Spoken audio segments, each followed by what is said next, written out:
Hello and welcome. This is Talking in Spirals. For most of the time, we're kind of spiraling. I'm Brennan. And I'm Maria. We're your co hosts. We're both full time content creators and long distance friends. Thanks for joining us as we talk about all of our interests, everything from sustainability to slow and simple living, minimalism, and lots of other fun stuff. With a generous helping of chaos thrown in most of the time. We're back. We're back. On last episode, we started to talk a little bit about this, but today we're going to be going more in depth about the slippery slope from slow living to crunchy living. Yeah, and there's a lot to unpack there. Yeah. So, y'all are going to need to bear with us because we have not done a PhD dissertation on this topic. Neither one of us has. So, defer to the experts, as with all things, which we are not. We're just two friends chatting. We're just two friends chatting. But it is a fascinating conversation piece, and I think it is worth talking about as we both create content about some things that could be considered crunchy or holistic. We both have a lot of interests that overlap into those worlds. Before we get into that, though, what is your hyperfixation for this week? What am I spiraling about? How many times in one episode can we say the word spiraling? Jesus Christ. People just unsubscribed. You go first. I can't think of mine. My hyperfixation has been my Breville machine.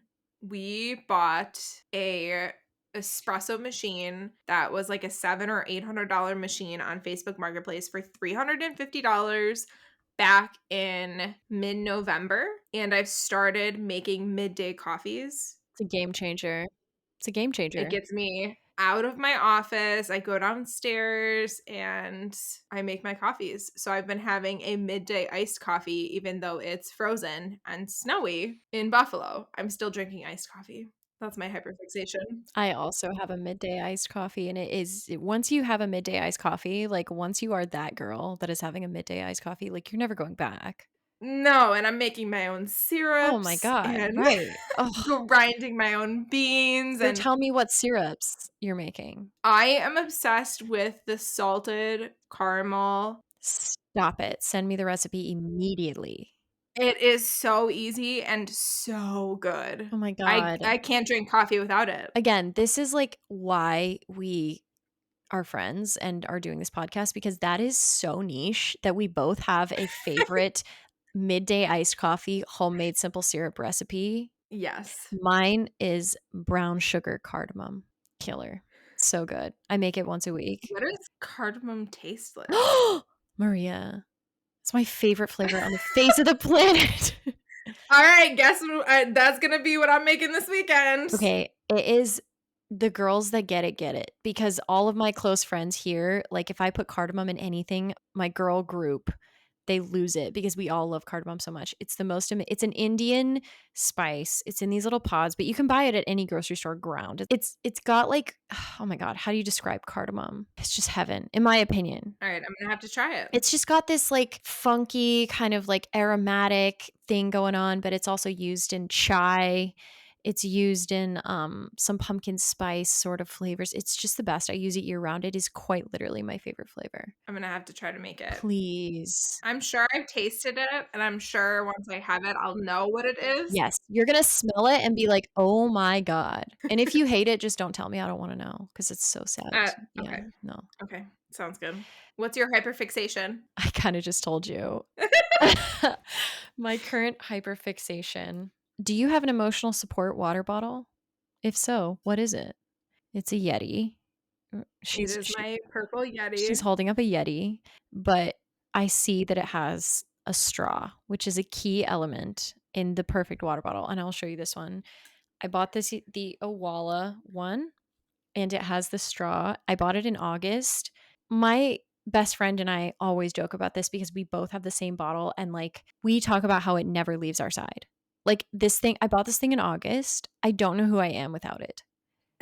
If I forget it somewhere, like I don't It's an emotional That's how I support water bottle. am. Yes, like, this is my hyperfixation. I hate that this is the person I've become, but it is that this is who I am. So, I love this water bottle, and I I since it has the straw, you drink so much more water, and I'm really, really into these hydration packs because everyone's drinking the Liquid IV and all these electrolytes. Liquid IV tastes a little artificial to me, and it has, like, so much sugar. Like, it's crazy. I think it has, like, a ton of sugar. So I found these electrolyte packs. I drink one every single day, and they're called Cure. And again, this is not a consumerism podcast, but they really are the best. Like, I feel so hydrated from these things. It's just coconut water powder and like pink Himalayan salt and then some like flavoring, and it tastes good. It doesn't taste like fake That sweeteners. sounds really good. It's really good, and it makes me feel so much more hydrated now that I'm in my like fitness girl mode. I feel like I get more hydration rather than just chugging a bunch of water. So that's my current hyperfixation. Take me or leave me. Love it. Love it. Yeah, we're staying hydrated in 2024.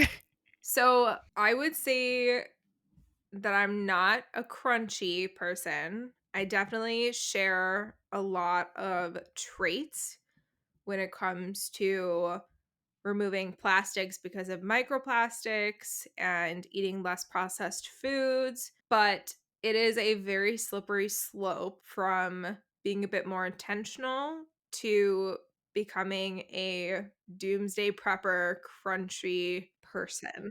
Full blown conspiracy theorist. Yes, and it's very difficult to see online what category the person you follow falls into. Yes, this is true. And if this is not making any sense to you whatsoever, I'm sorry. This one is niche. This is something, though, that we have talked about several times over the last year that we have had hours-long conversations about. Yes, let me break it down with one particular instance. Let me set the scene for you. You are scrolling on Instagram and you're thinking, "Wow, man, I love bread. I love bread. I would love to learn how to make bread. I would love to learn how to make sourdough bread." And you open up TikTok and you put in sourdough bread. You search sourdough bread and this account pops up and it's this beautiful woman in these beautiful dresses and she is just crushing everything she does. She's making the most beautiful loaves of sourdough and she's talking about slow living, which is something that Maria and I talk about a lot. And she's talking about getting back to basics and doing things the way your grandmother did them. And she is just making the most beautiful food. Her house is amazing. She's like 23 and she's already got 2 kids and a husband. And it's like, damn, I love her. I love her content. I love her homemaking content. And I can be like that. Yeah, I wanna be her. And then you're following along, you're enjoying the ride, the bread is popping, the composting is going off, the fire cider fermentation projects, amazing. And then she posts a story, something along the lines of, "Women shouldn't be able to vote." There it is! There it is, bingo bango. And we've arrived. And the deeper you dive, you realize that these women don't think they should have rights. This is a trad wife. These women believe that your interests, which have a lot to do with slow living, cooking things from scratch, gardening, self sufficiency, being prepared for natural disasters, these women think that those things should be everyone's only interest and non negotiable, and that a woman's place is in the home. And that the husband is the breadwinner, even if the woman is the bread maker. And you should submit to your man. Yikes. I really hope any of these clips don't get taken out of context. Oh, God. So I don't know if that rings a bell for anyone, but it really rings a bell for me. Yeah, there is a slippery slope. There's a lot of literature out there about this, particularly an article that went pretty viral. It's a really well-written article. In my opinion, you can read it and decide for yourself what you think, but it's called The Crunchy to Alt-Right Pipeline and it was published by The Atlantic in 2022. And I just think it's really well done and it kind of does a good job painting a picture of this sociological phenomenon that takes place that is very strange and nobody really saw coming. And it's one of my hyperfixations, honestly. I am really fascinated by the crunchy to all right pipeline and just the ideology that takes us from things that I very, very much agree with, right? Like taking a more holistic approach to health until we need modern medicine, in which case, go to the hospital. Creating our own food from scratch, being mindful of the things that we put into our body, self sufficiency stuff, like learning how to make things by hand, learning how to garden, grow your own food, things like that. Those are all big interests of mine and yours too. Yes. Yeah, and I don't know if you've had the same experience as I have, but as I find myself hyperfixating on all of these different components of slow living, I do find it can be very easy to go into that spiral of doomsday prepping. And Yeah. Fear mongering. it's hard to not, it is so hard to not fall into it and to not become crunchy. Right. Because the root of it is we agree on, right? Mhm. And again, if you want to be a Christian homemaker and be a stay-at-home wife, I more power to you. I love that for you. You do you. Yes, 100%. We're kind of illustrating that a lot of these people who run these accounts do not feel the same, that you do you is not an option. Yeah. There is only one way to live. And yeah, I personally take issue with that, and I don't really want to be consuming tons of that content that could go down a really dark rabbit hole. What I would consider to be a dark rabbit hole. Absolutely, and it's so hard because you never know when you see scrolling a video if this person is a doomsday prepper or a very crunchy parent or even just person. You don't know it until they hit you in the face with a comment that sends red flag warnings, but it doesn't always you don't always get those red flags. Yeah. They're not always clear. And people are starting to realize that they have to withhold certain things in order to maintain a following. This gets very dark. A lot of this can go down some really, really creepy white supremacist rabbit holes, which are obviously horrifying and Yeah. egregious. So it's something to be mindful of. But something that you and I talk about a lot is how did we get here?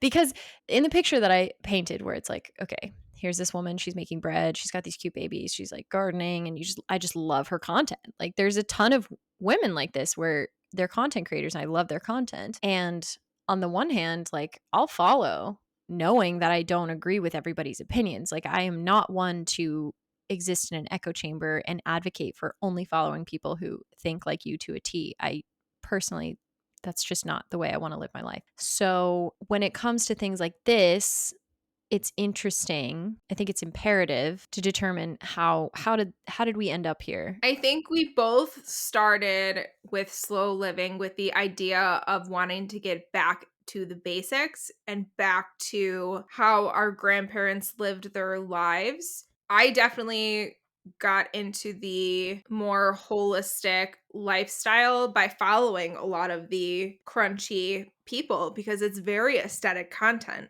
It is very easy to fall into a doom scrolling hole and decide tomorrow I'm going to bake bread. That's how I started making sourdough. Yeah. I actually started from watching all of these crunchy moms because at that same time I was having an issue where I just couldn't eat store-bought bread unless it was fresh made at the bakery. And I started looking at how easy it is and I thankfully did not fall into that spiral of doomsday prepping, but I feel myself on the edge sometimes of going into that spiral. 100%, especially when a lot of the motivating factors behind these ideologies are valid. Big Pharma is a good example, right? Like the opposition that a lot of these quote unquote crunchy mamas, holistic content creators, the opposition that they have towards Big Pharma comes from a valid place. The medical system in the United States is absolutely flawed. It's broken. It is inherently broken. And a lot of the drugs that are being promoted in the United States, and again, disclaimer, I'm very pro modern medicine. Yes. I am not trying to die of cholera. I'll pass on that one. I wonder, though, how many of these crunchy parents vaccinated their children. This is where things get dicey. A lot of our followers probably fall into that category. Yeah. In a lot of these categories. So, like we were saying, the healthcare system, the pharmaceutical industry in the United States is inherently very much a flawed system. It's very broken. There are tons of issues. We could talk all day about it. I'm not going to go into it because we don't have 12 hours today. And also, I am not an expert. Defer to experts when talking about medical things. But for me, I understand the root cause of that concern and that distrust of the systems in place because they have failed a lot of people. They have failed both of us, I'm sure, at times. Mhm. And Absolutely. yeah, especially you. Oh my God. So it's tricky, like we were saying, because the root of what causes these ideologies to become more mainstream, the root is very valid. And I agree with it.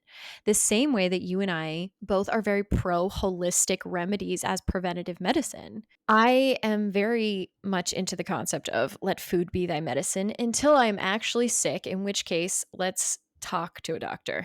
Yeah. But do you know what I mean? Like we get the core of that principle and we agree with it. So there is a little Venn diagram and the middle is quite blurred. Yeah, and personally, I have a chronic condition. I was diagnosed with polycystic ovary syndrome. There's no cure, there's no known cause. It just is something that affects a huge number of women. It's a very big number, yeah?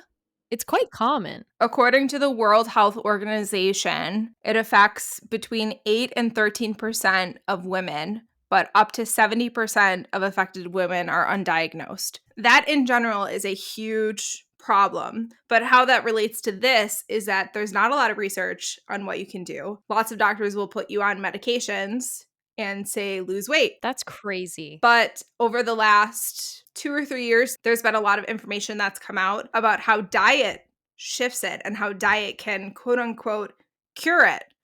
So it's a very tricky subject because you can read a lot on it and read a lot about how your diet and these different foods and inflammatory foods that you're eating can impact it. Or you can take the medicine that your doctor recommends. And it depends on which doctor you get. Yes, it definitely depends a lot on which doctor you get. I think we can all relate to that. I've had doctors that took a completely different approach. There's no one size fits all approach. I've had doctors who took a more holistic approach, and I've had doctors who took a much more by the book Western medicine approach. And I personally believe there's a time and a place for both.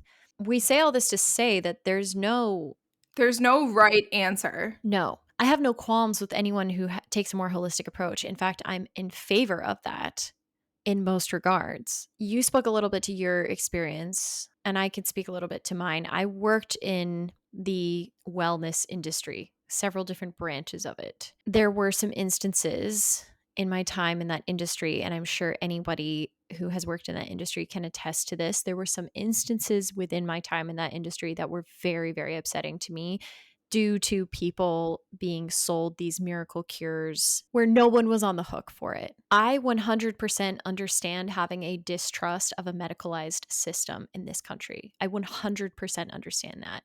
That is, I would argue, for a lot of people, valid. Absolutely.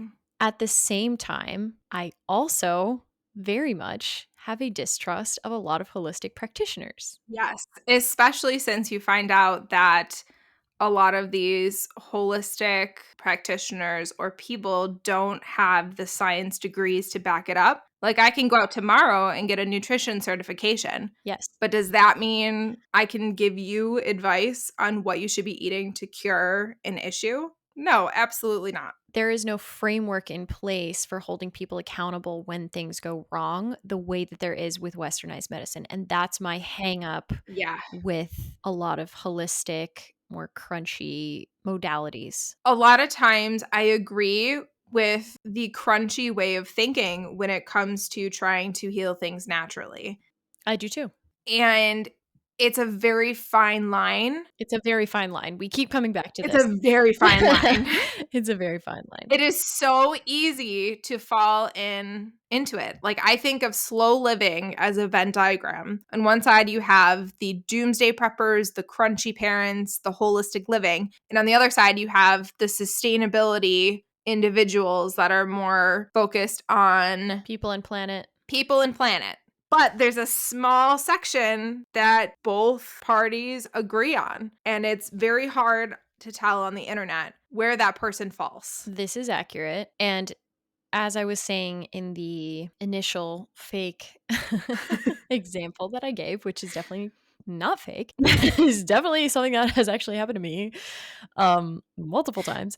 You know it when you see it. All of a sudden, it's very jarring. Yeah. Some of the ideologies that are being touted in these spaces. And it can be alarming. At least it was for me. There's been a ton of research done into this phenomenon. Phenomenon, I think. kill me.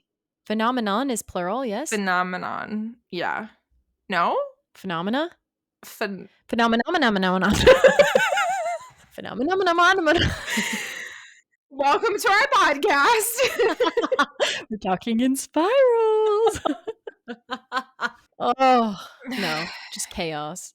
Where do we go from here? Just be mindful of the content that you're consuming and make sure that it aligns with your values. Because as I said earlier, sometimes it's harmless. Like, oh, question the medical system. Okay, I can do that. And I will. Yep. And sometimes it gets horrifying. Sexist, racist, ableist, very, very scary stuff and very harmful stuff. But said a lot of times in a polite way that might not ring a bell the first time you hear it. Wrapped up in a neat little apron bow. They're trad wives. Yeah. Well, it's one of my favorite topics is trad wives, you know? The rise of the trad wife. Yeah. It's interesting. I definitely think it is something that is becoming more popular, at least slow living, getting back to the basics. And I don't know about you, but in my journey, I have found myself going into that spiral. But I live with my husband. He's a science teacher. He's a science teacher. He is science all the way. He's like, no space for bullshit in this house, ma'am. He pulls me right out of that spiral and cannot words are hard. Yeah, they are. Why did we start a podcast? I 110% believe that if I was not with my husband right now, I would be a crunchy person. I would have fallen into that spiral. You need to specify though that you are a crunchy person in a lot of regards, and that's not a bad thing. No, of course not. You would be an extremist. I would consider myself in the middle of the Venn diagram. Yeah, we're dipping a toe in. I consider myself as like scrunchy. Yes. Oh, we need to talk about Scrunchy. I consider myself like a granola girl, scrunchy person. Yeah, we work in environmentalism. Like, of course we are. We have to be, I feel like. But when we moved into this house, I had a bunch of plastic things in our kitchen, plastic containers, plastic bowls, plastic plates, and I ditched them so fast. And I was about to ditch anything plastic in our house. But then I had my husband who was able to reel me back in and stop me from becoming an extremist. We love that. Pull you back down to earth a little bit. Yeah,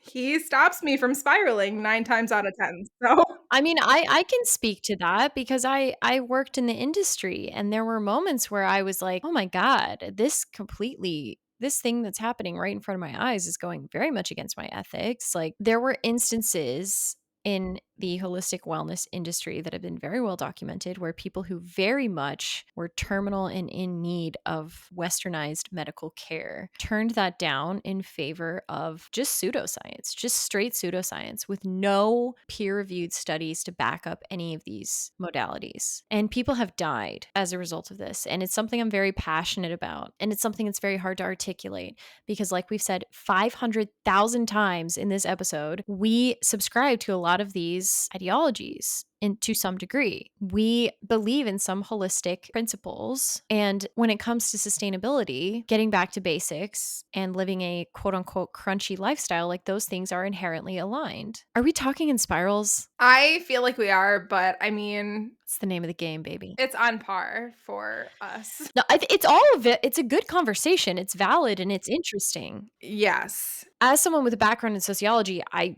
like think it's really interesting and it's definitely something I love to learn about. If you're interested in this topic, there is a creator that we really like and we both watch. Abby Richards is a creator on TikTok and Instagram that has gone quite viral several times from calling out conspiracies and misinformation. She researches misinformation and extremism, and she's done some really interesting videos about how this kind of thinking happens and how to avoid misinformation in online spaces and extremism, which is basically the entire subject matter of this episode. So, if this is something that is of interest to you, we both definitely recommend watching some of her stuff. Her content has made me a smarter individual and second guessing a lot of what is on the internet. Yeah, and she talks about a lot of things like related to climate. So, climate misinformation, climate denial, far right and far left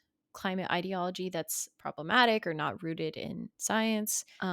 Yeah, but there's a lot of creators like doing what she's doing. I think she's doing good work. The reason that we wanted to talk about this subject was first of all, we just both find it fascinating. Second of all, there's a lot of content in the space that we're in, which is like slow living, doing things by hand, DIY stuff, sustainability, that if you dive deeper, as we've expressed throughout this episode, it doesn't actually reflect my values. So let's pull it apart and take sourdough for example. We both, I'm sure, follow several creators that do sourdough but are also very deep in the pipeline. And it can be very hard to distinguish those people. There are very few creators from our side of the Venn diagram that are very people and planet that do sourdough. I feel like when people see a homemade restock video from you or I, they see us getting back to the basics, making things from scratch.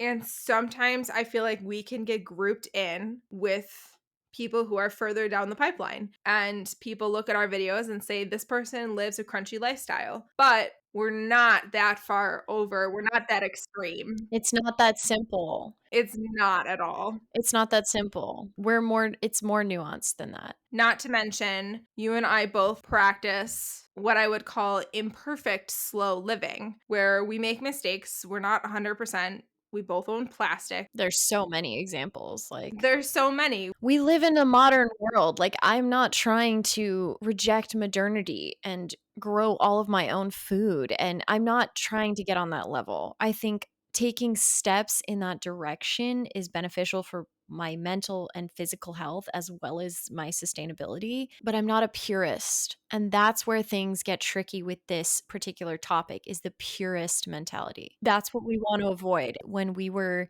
early on in our sustainability journeys, we were both purists. And a lot of environmentalists were. This is a topic that comes up a lot lately in the sustainability space, how we all used to be very hardcore and very black and white and not leave a lot of room for nuance. Shaming people who used plastic straws, Right. shaming people Yes. who created more than a bag of trash a week. 100%. Shaming people who weren't vegan. I did that. That still happens very often today. That's a whole other Yes. conversation. Oh my god, just look at my comment section.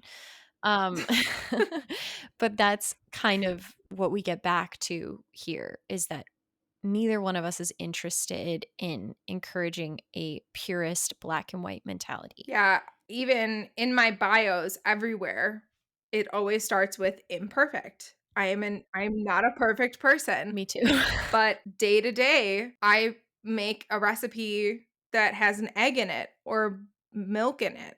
and people shame me in my comments for not being vegan, for not being that extreme. I know about that. Yeah. That happens to me. The whole movement is shifting into more of imperfect living. And I feel like our side of slow living is shifting into imperfect living, but the other side is not Yeah. at all. Accurate. The truth is, I don't blame anyone who's interested in getting back to slow living regardless of the root cause of them wanting to get into it, because I do believe, we both believe, that a lot of people would be happier if their life was simpler. And that's kind of the foundation of all of this. We live in a very fast paced world. We are constantly consuming, whether it's items or whether it's content. We are on a day to day basis consuming. And sometimes I envy the people who live in the middle of nowhere and live off the land and are full on homesteaders. Oh my God, me too. I think that it's a beautiful life and that a lot of people that do that are very happy. Me too. And we're inundated with so much information on a day-to-day basis that getting back to simple ways of doing things is so beneficial for us as people, but also for the planet. Like, let's not forget about the planet and our environment, you know? That is the motivation behind everything that we do for the most part. So, And our planet cannot handle the level of consumption in general yeah. that it is. Even our generation, more of the millennial generation, can't handle the mental part of the Oh consumption my God. at all. It's insane. It's not sustainable in No. any way. So I agree with getting back to basics, living a more sustainable, slow life. I agree with a lot of crunchy things. But hold the racism, And hold the sexism hold the pseudoscience. and just like survive and just do what is best for you. Do what is best for you as a human and what's going to be most sustainable for you because we're all at different points in our lives. We all have a unique set of circumstances that got us to the place that we're in now. There's nothing wrong with being a religious person. There's nothing wrong with believing that more traditional gender roles work for you.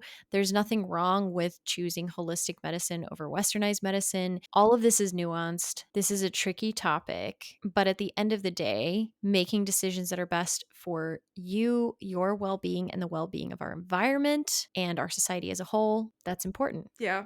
Are we done spiraling today, Maria? You know, I think we might be. I think that was enough spiraling for one day. That was 25 spirals. Yeah, that is a very tricky subject. But it's so interesting. Like, I love it. It's fascinating. Thank you to all of our incredible listeners. Hi, Mom. Your support means the world. If you enjoyed today's episode, just follow, like, give us a review. Be sure to connect with us on socials. All of the links will be in the episode description. Thanks for listening, and we'll see you in 2 weeks. Bye. Next episode will be out in 2 weeks, and I think you're going to like it. It's a fun one. We don't even know what it is. You're going to love it. Join us in 2 weeks to chat. It's going to be great. It's going to be great.